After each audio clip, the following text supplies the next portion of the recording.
That's why perhaps some people who have fever and then who take the paracetamol, then it doesn't work. Yeah, And correct. some people, it just works like that. Correct. Right? Back to what you mentioned just now, genetic makeup.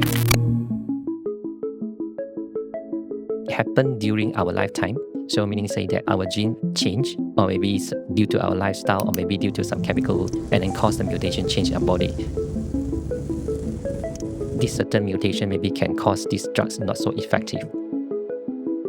Yeah. So you mean that's a report for one person? Yeah, for one My person. goodness, that's a lot to read. Yeah, about 100 pages to 200 even. Yeah, we know that, so these genetics, because of these variants, then maybe this drug is not good for you. You know, like any race that responds differently to popular medication, say for example antibiotics or paracetamol, do we differ in our response to it in your experience? Okay. So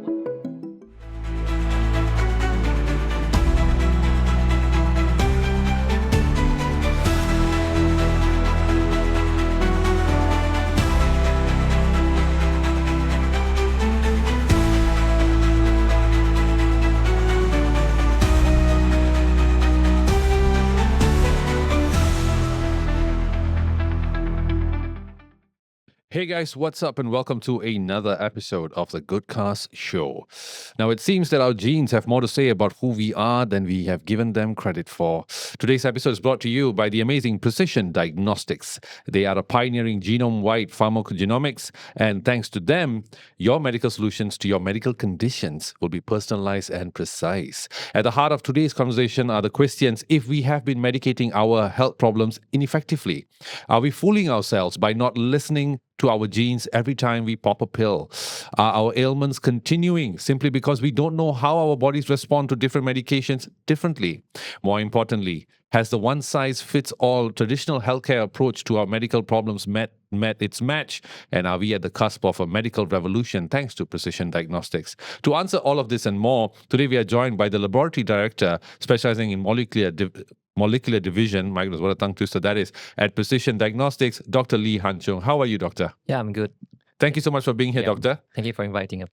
This is a very, very interesting topic, one that is not talked about a lot, actually. So thank you for coming on the podcast. We are getting quite an exclusive. Okay. So we are witnessing now, doctor, a revolution in healthcare thanks to precision medicine. Even insurance companies are now starting to provide precision medicine riders. Correct. I think our DG recently said that has come in full support of it. And this is definitely going to take healthcare to the next phase. So for the benefit of this conversation, for the benefit of our viewers, what exactly is precision medicine? All right. So when we start to talk about precision medicine, so usually we take into consideration a personal genetics, maybe just personal lifestyle, and also environment factor as well. So, but mainly the genetic factor play one of the role currently.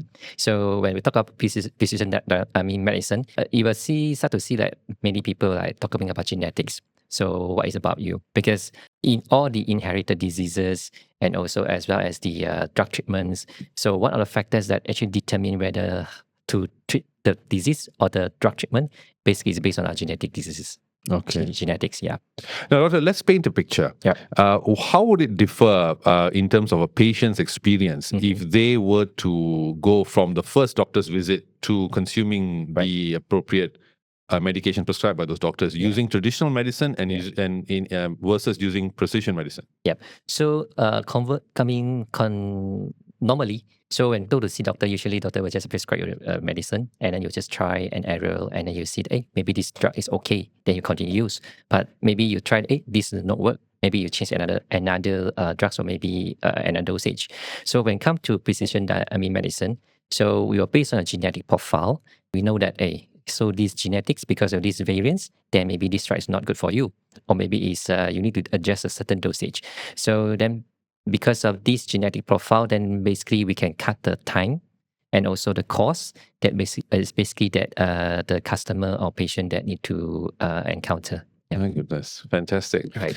Now, let's talk about pharmacogenomics. I'm sure a lot of you all haven't heard this term. I didn't hear this term before I met Precision Diagnostics people. So what is pharmacogenomics in relation with precision medicine? Okay. So when it comes to the pharmacogenomics, because most of the disease that we should need to treat by the drugs. So when we talk about pharmacogenomics, meaning say that we need to, based on the patient genetic profile, we determine which drug is good for for the patient, and also whether need to adjust the dosage or maybe you need to change the drugs or not.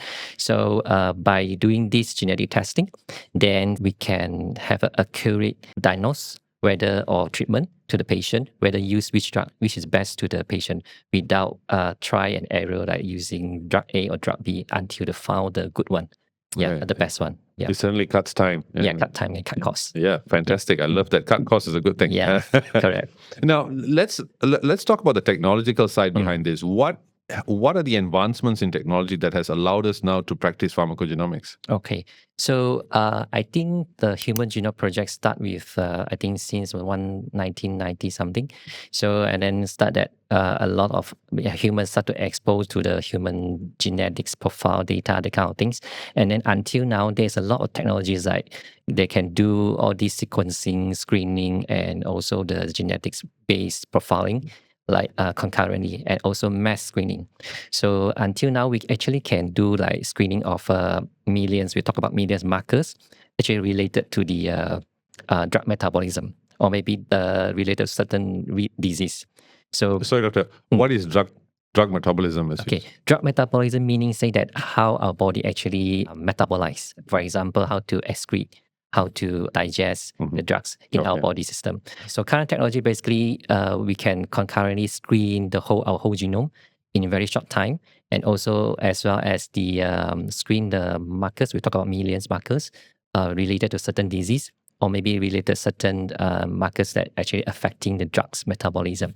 So based on the information that we have, a healthcare provider can plan or maybe can come up with a certain plan that actually can treat the patient more personalized based on genetic profiles. Yeah. Nice.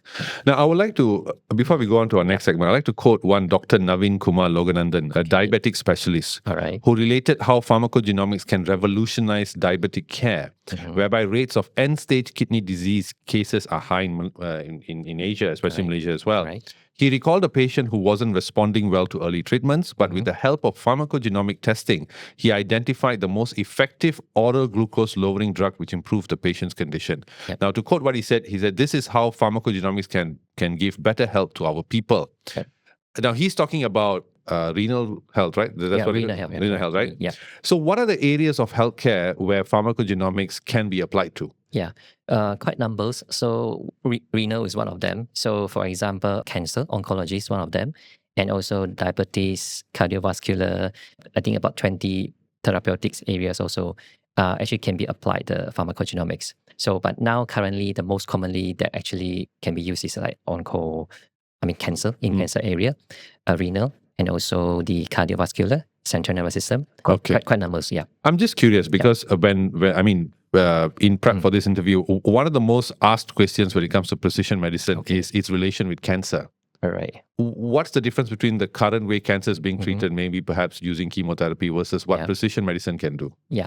So the current plan or genetic testing that used for cancer patient usually is called somatic mutation screening. So when it comes to somatic mutation screening, it's more to like, so when we talk about somatics, I need to talk about germline as well. So please go on. Please. Okay. Yes. So both have certain difference. So somatic is more to like spontaneously. So it happened during our lifetime. So meaning say that our gene change, or maybe it's due to our lifestyle, or maybe due to some chemical, and then cause the mutation change in our body in the cell. So but when it comes to germline, it's more to like we born with this genetics. So inherited from our parents. So currently the cancer screening, genetic screening is more to call somatics genetic screening, meaning say that they are checking on the certain mutation at certain area. For example, lung, for example, a breast. So they might have certain mutation happen there and then cause a cancer. So by screening the mutation there, they actually can find drugs that actually suitable to treat that particular cancer. So but when it comes to pharmacogenomics, which is more focused on germline, especially when it comes to the cancer area. So by screening genetics, then we know that this certain mutation maybe can cause these drugs not so effective, and also maybe can cause some toxicity, or maybe can need to adjust some dosage.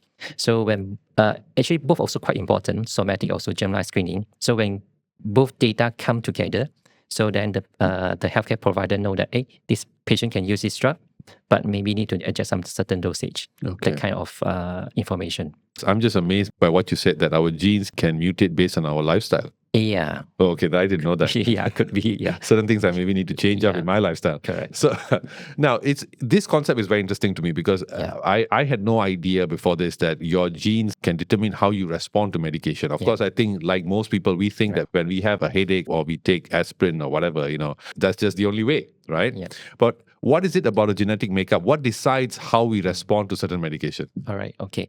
So when it comes to pharmacogenomics, and then how we decide that actually this person actually can respond well or not respond well, or maybe normally, or maybe is we call as a rapid metabolizer or maybe low metabolizer, is back to the what you mentioned just now, genetic makeup, or we call genotype.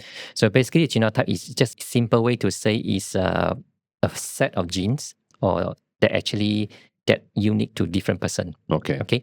So maybe let's say for example, I'm not sure you are familiar with the DNA sequence, the AGTC. No, doctor, Okay. you're talking to a guy who failed bio, okay. please. So usually DNA sequence is about composed by these 4 letters, Okay. A, G, or TC. So let's say for example, gene A, when come to the normal population, is it's quite long. DNA sequence is very long. So I would say maybe AGTC, something like that can come to 1,000 or millions base pair. So we call base pair. And then maybe one of the we call nucleotide. AGTC is called nucleotide. Okay. It's changed, and then that can cause certain effect the drug metabolism. So when that happen, maybe specific person that cannot metabolize the drugs very good, and then it can cause certain effect on the effectiveness of the drugs. So this is how we determine that why this certain person cannot metabolize the drugs very well, but the other one okay. So it's mainly based on the genetic sequence. Yeah. I think before we go into the more detailed about the testing and all that, I think it'd be cool if you could perhaps share maybe one example, a simple example of, say, a person's reaction to, say for example, if I had a fever, I go to the doctor's definitely going to prescribe me paracetamol. That's a given. If my genes are not made up to respond well to paracetamol, how would that impact me? Okay. So one thing is maybe you may need increase the dosage. One of the example. So maybe you are not metabolized very well in that particular medicine. So maybe you need to increase higher dosage, or maybe you need to change another medicine which is good for you. So this is one of the typical example. So that actually can help to fix on the genetic backup. Yeah. So that's why perhaps some people who have fever and then who take the paracetamol, then it doesn't work. Yeah, correct. And some people, it just works like that. Correct. Right? Okay, Yeah, okay. It's because of the genes. Yeah, because of genetics. One of the factors is... I used to blame the medicine. I thought this is... yeah, because when it comes to genetic profiles, we call genetics, 80% is because due to the genetics. So the rest of 20% could be due to your lifestyle, environment, the kind of things. Okay, yeah. Fantastic. Yeah. So now let's go to the whole test itself. So I just want to get about the... It's called Precise Pharmacogenomics Test. That's what it's called, right? And that's offered by Precision Diagnostics. You guys can check it on their website. We'll be sharing the links in our descriptions as well. So what's the objective of this test, Doctor? All right. So precise pharmacogenomics, basically, as mentioned, precise means we need to provide a very accurate genetics report. And pharmacogenomics meaning say that a test actually screening your genes, that whether you are how do you respond to a certain medication. So because of adverse drug reaction in the worldwide, it's the top 4 or top 6 leading cause of death. So we think that is very quite important. And really? That's how... Yes, correct. Exactly. So wow. We think always cancer or cardiovascular heart disease, but actually adverse drug reaction actually is quite high, Wow. Yes, correct. So that's why we think it's very important. So then our primary objective is basically want to provide this service, and so that more people knowing that their genetic profile. So then when it comes to prescription or medication prescription, they know that these drugs may be not good for them in terms of effectiveness, and also maybe in terms of toxicity. So, or maybe you need to adjust the dosage, the kind of things. Yeah. Okay. Now, in terms of the test itself, how deep does it go? Like how extensive? Like, for example, how many genes do you check? Okay. So for our precise pharmacogenomics, we screen about approximately 1,000. We call ADME genes. So ADME means A is referring to absorption, D is distribution, M is metabolism, and also E is excretion. So the genes that actually all this function is mainly happen for the drug metabolism. So how after they metabolize, how they absorb, distribute, and then excretion, that kind of thing. So this will affect the drug toxicity or maybe the how effectiveness of the drugs happen in our bodies.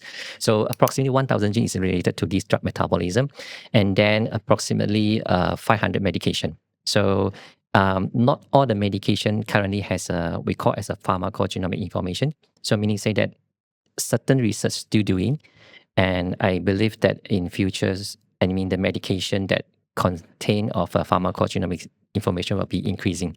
So, but Okay. currently it's about 1,000 genes and also 500 medication in our report. Yeah. Okay. Yeah. Wow. So that's why you can see a very thick one. Yeah. Yeah. So you mean that's a report for one person? Yeah, for one My person. goodness, that's a lot to read. Yeah, about 100 pages to 200.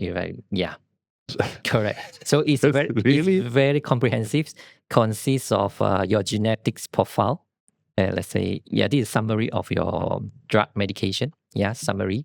So meaning you need to consider alternative or adjust dosage, any monitor, and also has some of your, let's say, okay. And you also, just now we talked about genetic makeup, right? Yeah. So genetic profile, you can see your genotype here. So based on the genotype, and you know that this medication actually affected by these genes. And then because of these genes variants, then maybe cause you cannot take this drug, or maybe need to consider the change. My goodness. Yeah. That's really in depth. 1,000 Yeah. that's a 100-page report. Fantastic. Correct. So that's why when it comes to report explanation, so usually we'll suggest the patient back to the healthcare provider. So especially when it comes to need to change drugs, or maybe you want to adjust the dosage, still need to discuss with treating doctors. Okay. Yeah, because it's hard to, normal people read through okay, but when it comes to all these medication changes, still need Definitely. opinion from the treating doctors. Yeah. But speaking of which, I'm just thinking, considering how egoistic doctors can be, how accepting are they to these reports that tell them, okay, you can give this, not this, and all that? Yeah. Surprisingly, still there's minority, but surprising majority is they're accepting. So because we actually get a quite good response from the medical doctors and also the pharmacists. Because this is one of the very, when we talk about precision medicine, this is one of the tests that actually cannot be avoided. So just like happened in the US and also UK, they actually start to do all these pharmacogenomic testing. So even in US, they actually came out a act called right dose, right drugs, if I remember correctly. So all this is referring that pharmacogenomics is needed. And I mentioned just now, it's actually top leading cause of death. So I think it's a way to move forward to the precision medicine. We talk about precision medicine. Yeah. Of course, I think when we talk about genetic testing and all that, people may have the idea that it's very invasive and it's painful, stuff like that. But what's the process that a patient goes through when they take this test? Okay. So actually, there are two ways of collecting your DNA sample. So one is from we call invasive, is through blood. Taking your blood.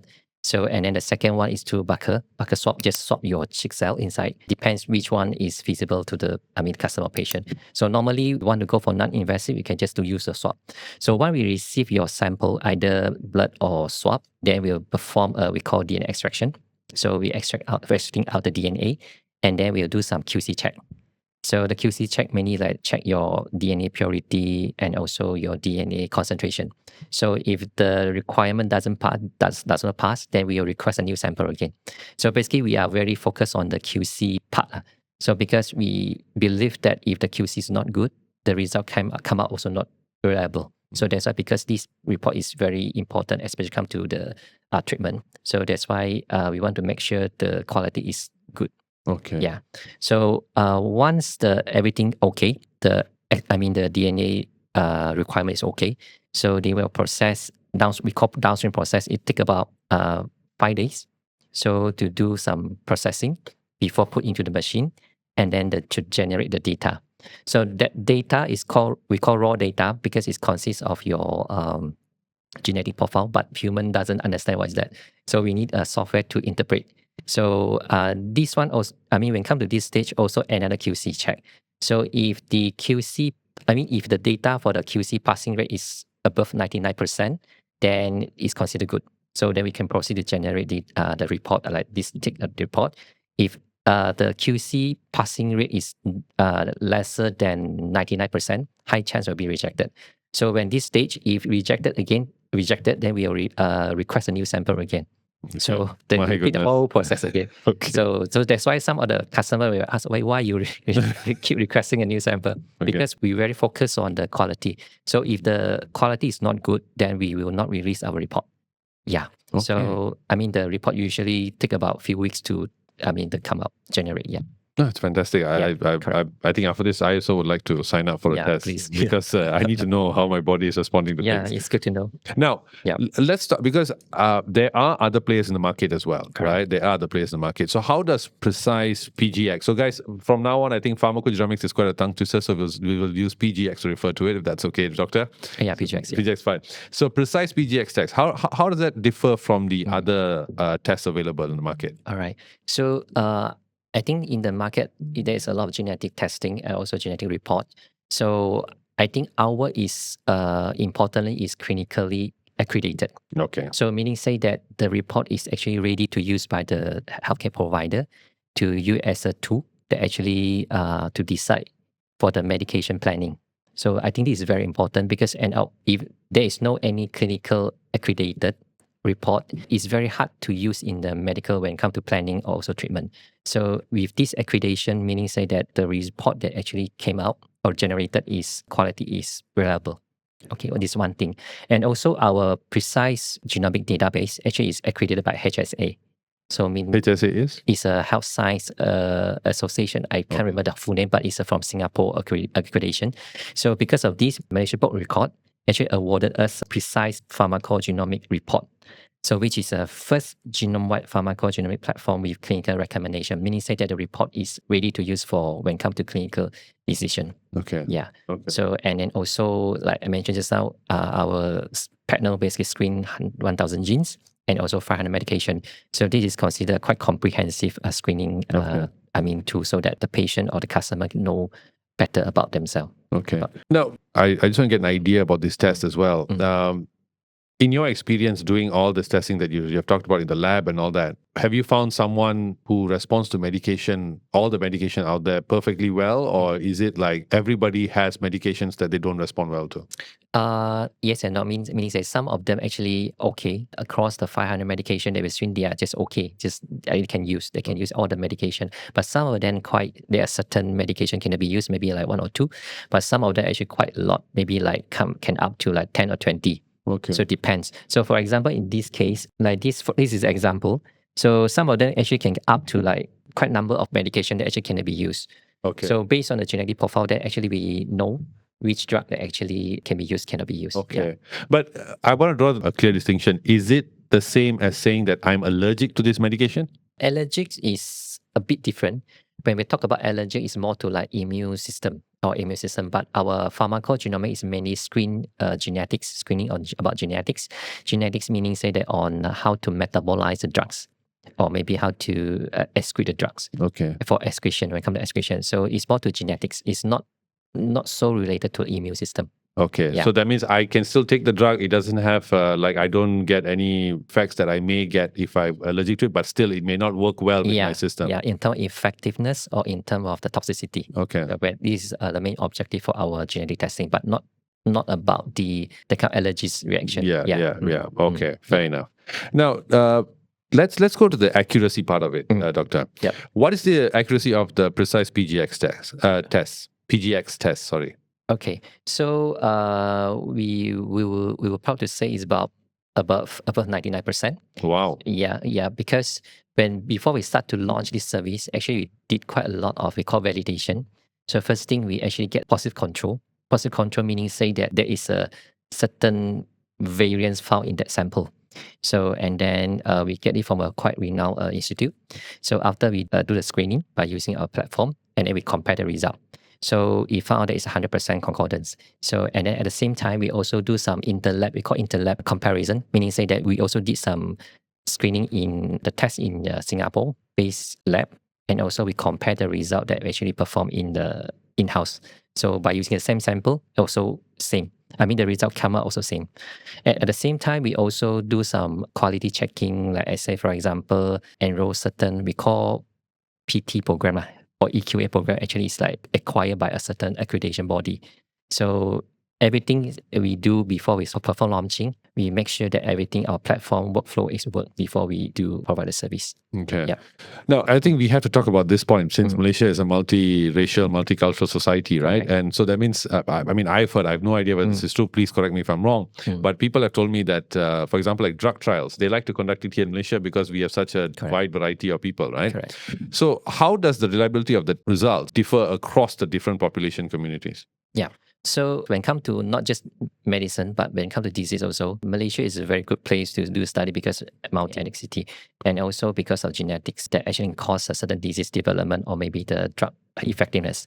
So having said that, but in Malaysia, when it comes to talk about pharmacogenomics, the population data still quite lacking. So that's why one of the main objective is also collaborate with certain institution, do some research as well. We try to get as much as data that we have when it comes to like Malay or Chinese or Indian, what is the genetic profile when it comes to pharmacogenomics? At this moment, we are still collecting the information. But yes, when it comes to the population-wise, there will be a slightly different when it comes to percentage, when it comes to certain genes that can affect these certain drugs, something like that. Interesting, Doctor. And I would like to get your thoughts on more input on this because, I mean, I've heard that, for example, different races respond differently to rice. Yeah, that's what I heard from another doctor. He was telling me like how the rise in our insulin is very different or something like that. I'm not going to, get myself into trouble here. But in your experience and, like any race that responds differently to popular medication, say, for example, antibiotics or paracetamol, do we differ in our response to it in your experience? Okay, so one of the study that actually we are now focusing is also we call clopidogrel. So clopidogrel is one of the drug actually when it comes to Western country, the data show that it's about 30% plus that actually population cannot be consumed. Okay. Because of some toxicity or the kind of not effectiveness, that kind of things. But when it comes to Malaysia, in general, I would say in general, because we are still do some analysis, in general is about, surprising is about 50 to 60%. So who can't consume it? Who can't, yeah. Okay. So cannot. I mean, it's not good. They need to change the medication. Okay. And this drug is used for? They call it as a pain management. Okay. So so that's why we are still collecting all this kind of information. So when this information is available and also as it's proved to really happen in Malaysia, that actually is very good when it comes to medication prescription. Then at least the government or hospital know that when it comes to this, when they want to prescribe this medication, they know that maybe they use a certain test to confirm that this patient can take or cannot take. Okay. Yeah, that is one of the purpose, actually. I'm just curious, and this may sound like a very silly question, but it'll be fun to ask you this since you are the man who's in the lab and studying genes all the time. Right. Are the different races, do we have different genetic makeups that make us recognizable? Recognizable. Yeah. Okay. That's an Indian guy there. There we go. Okay. I will say that there is difference between us. In terms of the percentage, if I remember correctly, it's about 1%. It's different between us. Yeah. Okay. So that's why we'll see that in terms of our hair or maybe in terms of our eye color is different. Okay. And this 1% could be also can cause the not just appearance, but also disease development or maybe some make us difference. Yeah. Okay. So there is a difference. So when you look through a microscope, you can be racist as well. Yeah. Correct. Now, are there any limitations or challenges that, because as we know, precision medicine, if I'm not wrong, is still in its beginning, it's still in its infancy in Malaysia, right?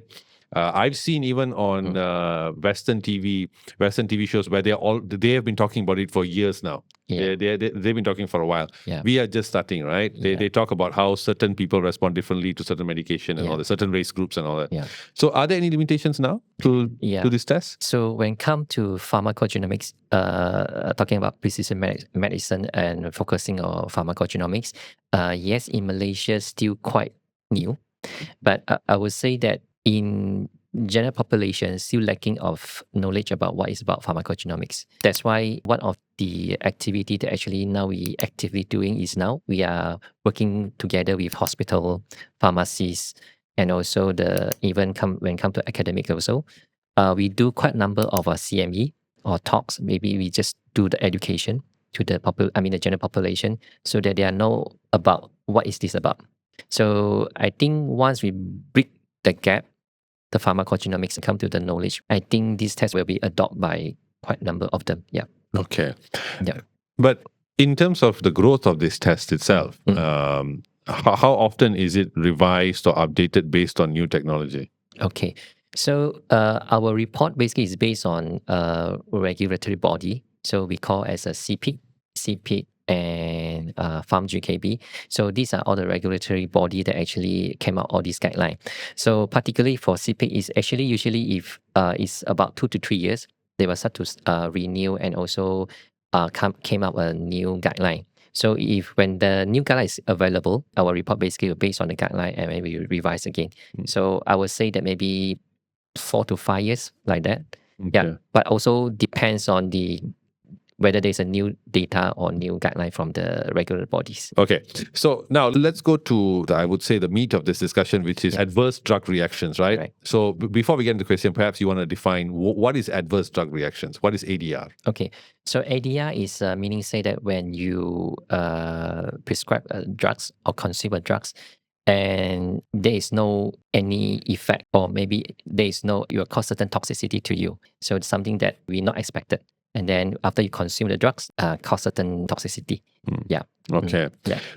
So how does this test, the precise PGX test, then help in reducing ADRs among patients? Okay, so because pharmacogenomics is studying or screening the genetics based on the patient genetic makeup, because certain drug is associated with certain genes, and then this gene actually affect the drug metabolism. Okay. So based on the genetic profile, then we know that whether this patient carry a certain variant or not. So and then this variant will cause the effectiveness of drugs or not. So in terms of toxicity or in terms of effectiveness. Is it fair to say, because I mean, when I found out about this, I was just thinking to myself, is it fair to say that before precision medicine, the advent of precision medicine, that the drugs that were being pushed in the market were never really took into account our genes? I think since I'm not sure when, but if you see the FDA, the number of drugs that actually carry the what we call PGX information is actually starting increasing. If you take the CopyW as an example, you will see the product sheet inside. Actually, they got mentioned. Yeah, if you carry this mutation or variants, actually you are not suitable to consume this drug. Yeah. But I guess for the layman, he wouldn't know. Yeah, wouldn't know. He wouldn't Correct, know, right? correct. Even myself also, before we start to do this test, I also didn't check it. Check the process. No, I yeah, have just this use gene. on it. Yeah, Yeah, correct. nobody knows their gene. Yeah, but not all the medication, but certain medication, yes, they contain this information. Yeah. Okay. I just want to paint a picture for people to understand just how important this test is, because that means what basically this test is telling us is that when we walk into a hospital, when we walk into a clinic, we are sort of playing Russian roulette with the medication because we don't know what will work and what won't work, right? Correct. I mean, that is shocking. That is very shocking, because I would assume that they should know these things, right? Yeah. Now, how would this test contribute to personalizing the treatments that are put out there? Okay, so let's say I use example again. Same disease, same treatment. So it can be a 4 outcome. So the first group can cure the disease, no toxicity. The second group could be there is a toxicity and also no benefit at all. So meaning say that it cannot cure the disease. So the third group is no toxicity and also no cure at all also. So meaning say that you are wasting money. So basically you are use a drug but wasting money. So the last group maybe could be the toxicity as well. Yeah. So, but in terms of this, let's just go to some examples here. Say, for example, for my layman knowledge, because I've had family members who had cancer before. Generally, the treatment will be chemotherapy. Correct. So, is this test sort of telling us that chemotherapy doesn't work for everyone? Not really. It's just that maybe we're telling you might need to adjust the dosage. One of the outcome, either adjusting dosage, or maybe yes, you need to change another drugs. Okay. Yeah. So based on these two results, the patient will know. In terms of, say, if I were to take chemo, for example, it generally is very difficult on the body. It definitely is. It has it's tough on the body. I've seen the impact. You lose your hair. The side effects are crazy, right? But like for other drugs, for instance, with this test, can I then take alternatives? Does every drug have an alternative that I can take? Okay, I would say that there's alternative drugs. Some of the drugs actually is just that only, and then also quite expensive. So if encounter that kind of situation, we still need to discuss with the treating doctors. So maybe need to monitor or maybe to adjust the dosage based on the genetic profile. Some of the drug is still lacking. and also the information about the genetics testing, everything is still lacking. Okay. So that's why everything's still back to need to discuss with treating doctors. Doctors, yeah, okay. Monitoring and also maybe adjusting dosage. Yeah. So now that means with Mm. this test, I can walk into any clinic and pass this report, and the doctor will have to know. I mean, how do you educate your doctor about these results? Right. So now we are start to visit the hospital, also clinic. What we do is conduct a CME. So introduce what is this about, and then how to explain the report. So when they understand the everything, all the step, and also how to interpret the report, then from there they actually then only start to introduce the service to the patient. Okay. Yeah. So means that we are doing a lot of education at this moment. That's interesting, because how far along are you in the terms of educating the entire medical field out there? In terms of practitioners, I mean, which are the hospitals now that perhaps already know about this and already are sort of integrating this into their whole service? Yeah. So in Klang Valley, there are a few. I'm not convenient to mention their name. And also some also in Malacca, Johor, Penang also. They actually start to engage us and then start to provide this service to their patient as well. Okay. So there are quite a few actually. So, but before they start to provide the service, actually we go there and also we do some education, and then we guide them how to use this and then also everything until they're actually quite confident, and then only they start to provide the service. But after service, we actually also do some support. If they have encountered any issue, they also can come back to us. Okay. Yeah. So we work together. Okay. Yeah. Now, if I were to be someone who went for this test, just to get your input, say, for example, I have a report that comes out that says that most of the medication I'm adverse to. Have you ever faced such a result? Yeah, no, at this moment. I mean, the most also like 10, 20, the kind of 10, medication. 20 out of the 500? Yeah, correct. Okay, thank God. Because I thought maybe somebody has like a really bad report. And then, oh my God, what do I do? Yeah. Now, but I just want to get this in terms of the healthcare providers. How can these test results really assist them? So when it comes to healthcare provider, because just now the main purpose of pharmacogenomics still like to prevent all these adverse drug event and also to prevent all this hospitalization. So when it comes to healthcare provider have this kind of report, so then they know how to manage the patient better. Okay, so in terms of like medication, in terms of which drug is good for them, and then whether they need to adjusting dosage or not. So based on the genetic reports, then they know. And another example is very important when it comes to emergency as well. So if emergency suddenly go to the emergency and then they need to use drug, and then based on the genetic data or maybe report that from the patient, then they know. So this drug actually cannot be used by this patient. Okay. Yeah. In terms of the popularity of this, how has been the acceptance of the public towards this test? So I would say gradually they start to accepting this test, because when we start to introduce new things, everyone doesn't know, but most of them think that this is a good thing, because medication, even now we're not using, but when getting older, we might need to use the drugs, or medication. So they think that this is good. So I would say the accepting rate is starting to getting higher and higher, because I think the one thing is that just lacking is education. So that's why we are keep doing all this. Okay. Yeah. So, I mean, I'm just curious about this test, because every time we have new medication coming into the market as well, new treatments being prescribed for different ailments, how does this test keep up with that? Okay, it depends on the progress of research as well. So new medication doesn't mean there's come with the project information as well. So as long as there is a research concurrently doing when this medication is out, enough proof show that when you have these variants, then will cause the effectiveness of the treatment, then only we'll adopt that kind of guideline in our reports. It is back to the research, how fast and how soon. What would you say if I told you as a layman and I come to you and I say, you know what, it's okay, just because my gene differs here and there a bit, even though if I am slow to respond to a drug, I will eventually respond to it. What do you say to that? What I explained just now, when it comes to emergency, we still need to use the drugs, because if we do not know our genetic profile, which drug is good for, which drug is effective to us or it can cause a toxicity. We also encounter like certain patient, they say that we are not using now, I'm healthy and everything. But when it comes to emergency, it's hard to say. Yeah. So we need to prescribe certain medication, but who knows that medication actually not suitable to you. Exactly. So, so that's why we are encouraging the patient do. It also cover like 500 medication. So certain patient also say that I know this is like 500 medication, but all this is like kind of preventive. Yeah, preventive. So preventive. So if you know more better, about yourself, then you can prevent more. So this is what we think. I'm just curious because in Malaysia now we have a problem of overcrowding and all that in our hospitals. Yeah. We have long queues and all that kind of stuff. Can this solve that?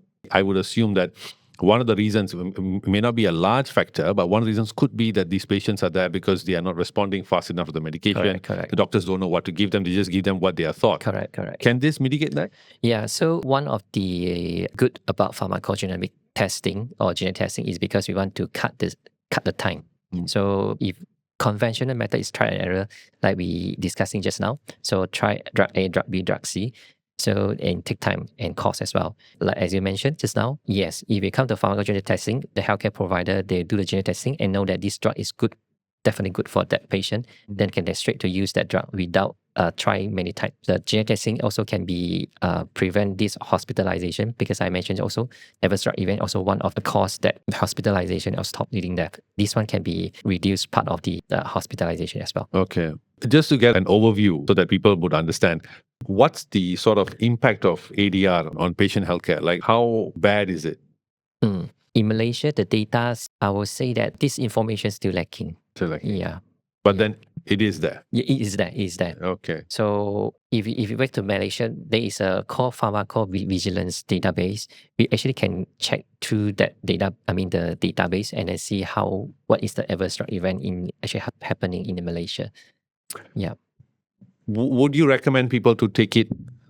Because obviously it takes time for you to come up with this report, right? It's not something that's done immediately, like testing your blood group or something. You need time, right? Yeah. At what age would you recommend people to take this test?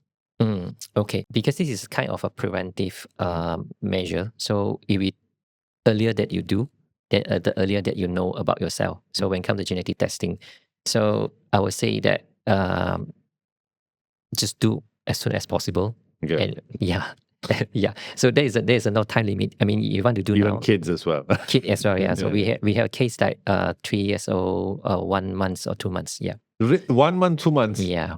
My goodness. Yeah. No, 1 year old. Sorry. 1 year. Okay. Sorry, 1 month, 2 months. That's a bit too fast. 1 year old. 1 year old. Maybe comes out, hey, let's send it to Precision Diagnostics. 1 year old. Okay.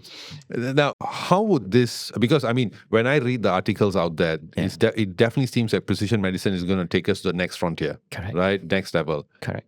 How big is this on current traditional healthcare? Okay, pharmacogenomics. Yeah, pharmacogenomics. Yeah, so it definitely will revolutionalize the healthcare system, especially when it comes to the hospitalization, the cost. Because adverse drug event, if you really do the study, it could be one of the leading causes in Malaysia as well. Because since the data in the worldwide is about top 6 leading cause of death, but in Malaysia, maybe also one of the contribution to the list as well. So the pharmacogenomics, when we start to do all this, testing, so one of the main benefit of the healthcare provider as well as the patient as well is to avoid all these adverse drug event. So once we are able to avoid this, and patient will not need to waste so much of money.